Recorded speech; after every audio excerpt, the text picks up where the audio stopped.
What's up mga boss? Expander GLS 2025. Tara, tignan natin.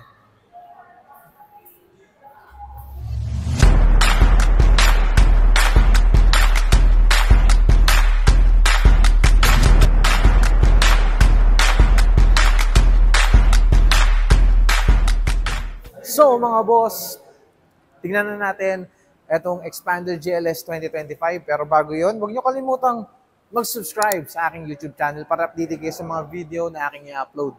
So ngayon ito, lahat naman ng unit ni Mitsubishi, tara, green laminated na yan. For safety purposes, yung mga noises mula sa labas, hindi agad yun makakapasok sa loob. Very quiet yung loob natin. Ngayon, sa ating facade, yung buong facade natin, mga boss, dynamic shield na yan ni Mitsubishi. Tayo lang may ganyan, more sportier look yung ating expander ngayon. Ngayon, sa ating mga ilaw, lahat yan, na nakikita nyo dyan, LED na yan, mga boss. Ito yung DRL natin, daytime running light. Ito, boss, kahit umaga, daytime nga, kasi nakabukas to. For safety purpose na yan. Tapos, naka-T-shape na. Ayan. Ngayon, punta naman tayo dito sa engine. Engine natin, ito. Ayan. Pakita mo yung engine natin. Ayan. So, yung engine natin, guys, 1.5 na yan. Okay, Mavic na yan, 4-cylinder tayo. Okay, ito makikita nyo rito yung ating, yung battery niya. Yung battery niya maliit. Parehas na expander cross din. Kasi may sarili namang alternator yung ibang electronics niyan. Ibig sabihin, yung purpose ng engine nito, yung battery na to, para mapastart lang ng ating engine. Ito yung ating brake system. Okay. So, yan lang naman yung sa ating engine na makikita nyo. Ngayon, punta naman tayo sa may side. Okay? Tara. Mga boss, dito sa ating gulong, makikita nyo rito sa ating gulong, two-tone na rin to. Alloy wheels to. 17-inch, napakalaki. Kapag 17-inch yan, siyempre, ang expander, kilala yan sa mataas ang ground clearance. Kano kataas? 225 mm yung taas niyan. Ayan, no? Malaki kamay ko, ha? Pero hindi kaya ng kamay ko. So, kung baha man sa lugar ninyo, pwede pa rin. Ngayon, sa ating side mirror, meron yung signal light na. Yan, para visible agad pag liligo kayo. And then, sa pag-entry natin, keyless entry na rin to. Kahit hindi mo na siya sa CN, basta yung pinakasusi mo nasa bulsa mo, within 70 mm, pindutin mo lang to, pak! Bukas. Okay, pasok tayo sa loob. Tara. Unang-una, pag pumasok ka rito sa driver side or sa loob ng expander, mapapansin nyo sa Expander GLS, sa kanyang door trims, leather na yan. Yan, oh. Leather, oh. Woo! Okay? Tapos, sa kanyang, na. Pakita natin. Ito mga boss, sa kanyang dashboard, leather na yan.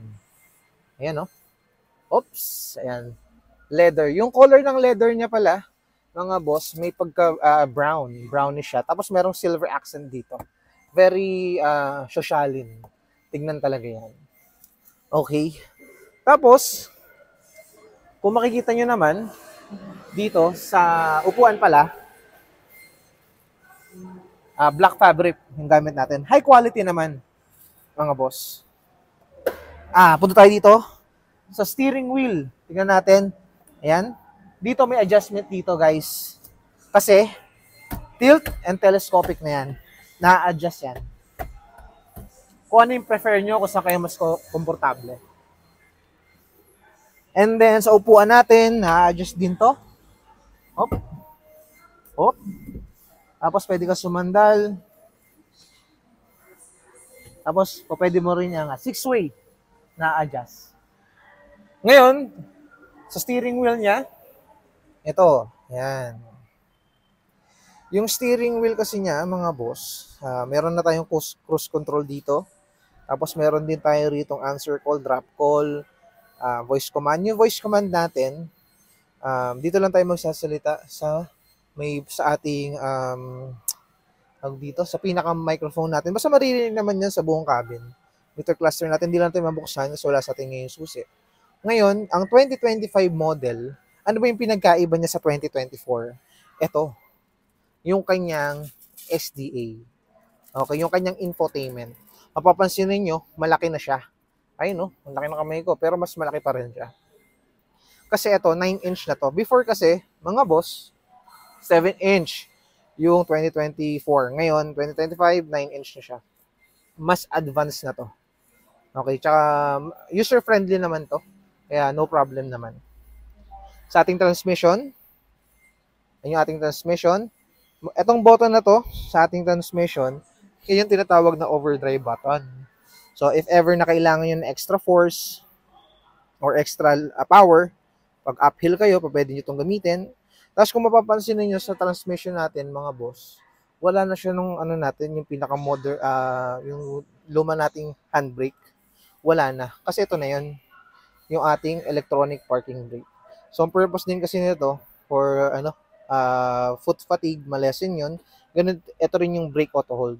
So, yung brake auto hold, if ever na traffic, hindi nyo na kailangan, kumbaga, gamitin yung preno ninyo para malesen nga yung foot fatigue. Kahit ito lang pindutin nyo, mag-brake auto hold na yan.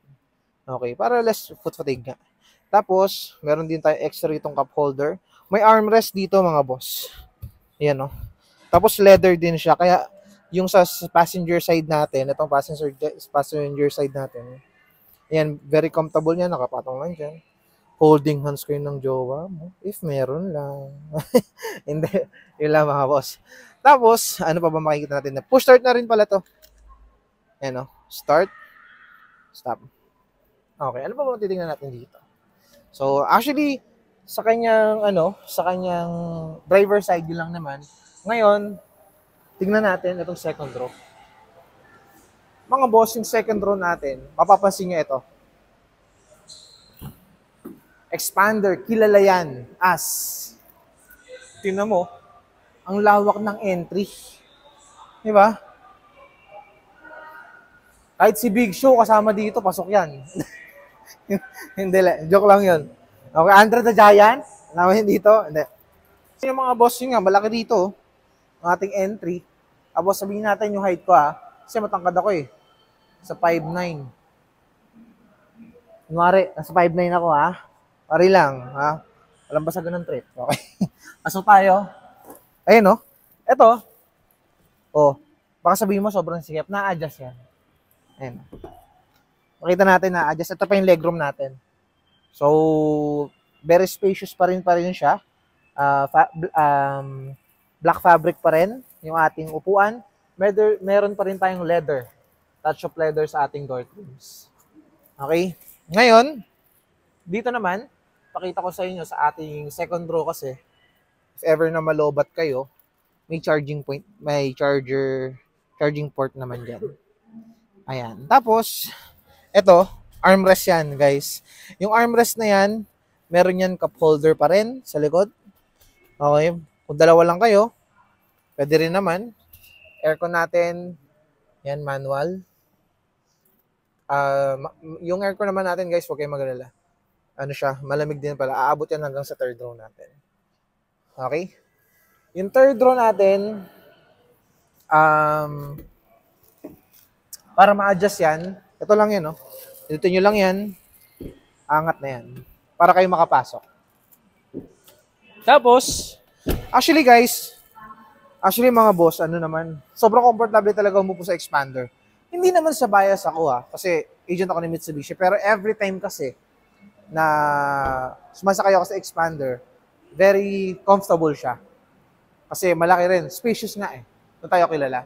Tapos, sa ating gas capacity naman, liter natin, 45 liters to.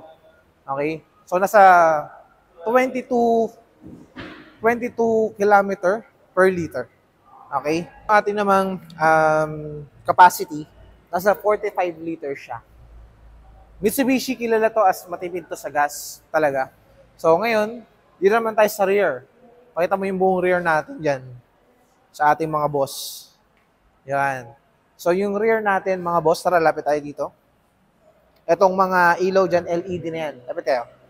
LED na yan, mga boss. Makikita nyo, T-shape din yan. Sa ating rear, meron tayong expander na emblem. Ang kinis! Tapos, may reverse camera na rin tayo dito. Yan. Tapos, defogger. Meron tayo rito, ito yung pinaka-signal light natin. Ito yung pumupuli. Okay. So, ngayon, punta naman tayo dito sa passenger. Sa passenger side naman natin, for safety na to SRS airbags na to. And makikita mo rito, SRS airbags na yan. Touch of leather pa rin yan. Tapos may extra storage dito lang sa ilalim. And nakakapako siya. Glove box. Ito lang naman, yung glove box niya. Okay? Naka-power window na rin yan, mga boss. So, actually guys, yun lang naman yung sa ating expander. Ngayon, alam ko na yung iniintay nyo. Ano ba yung mga promo ngayong October kay Expander GLS? Tignan natin. So, that's it guys sa ating Expander GLS. So, ano nga ba yung promo, mga boss? Ngayong October ng Expander GLS, mababa ang down payment ng Expander GLS natin, mga boss. Gano'ng kababa? Pag na-approve tayo sa bankong ganito, RCBC, Security Bank, BDO, BPI, or Sterling Bank, ang down payment natin ay 39,000 na lang. Nakakaloko na. Ganun kababa, mga boss. Kung ikaw, kino-consider mo na si Expander na bagong sasakyan mo, kontakin nyo lang ako sa aking contact number. Yung business card ko, makikita nyo sa screen. Okay, yung aking Facebook page. Message nyo ako, mga boss, nagre-reply naman ako. Huwag kayong mag-alala. Siyempre, huwag nyo kakalimutan mag-subscribe sa aking YouTube channel. Hit nyo yung notification bell para updated lagi kayo sa mga bagong video na aking i-upload. Pero guys, always remember, don't drink and drive, just ride and drive. Peace.